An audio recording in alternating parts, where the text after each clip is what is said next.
what is the applicability of this type of tool? Obviously, you're sort of evaluating it now in this study, but where do you see as though they could be fit best in terms of if it was ever to be used on a national scale or anything of that sorts? Where do you see as though it might be best equipped for?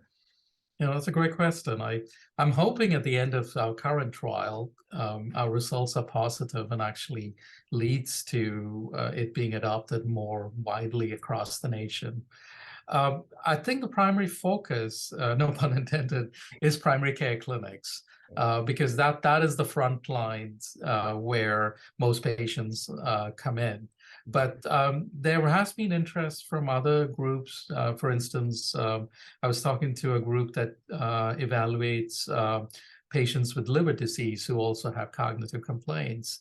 And in our own center, there have been talks about applying the 5-cog to patients with HIV. So I think beyond our clinical trial, this could be applied to different groups, but our primary focus is going to be on primary care clinics because that's where most of the patients come. And then unfortunately, about the numbers are dismaying because about 50% or more of dementia cases that come to primary care clinics are not being diagnosed. So, there's a big challenge and a big gap out there that needs to be addressed. Yeah.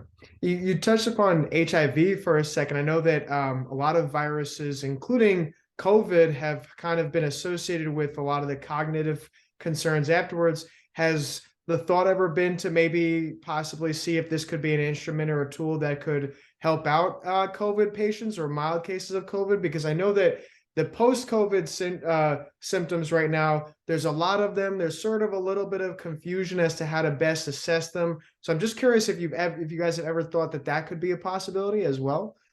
It certainly would be an interesting and important direction to go to. We actually haven't tested it out in COVID, but what's been described in long COVID it's what's called brain fog in common use, but what you get is problems with executive function where people have difficulty processing information, difficulty multitasking.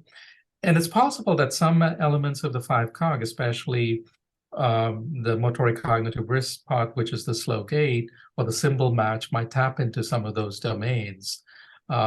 So I think, potentially it is something that could be applied to these populations as well.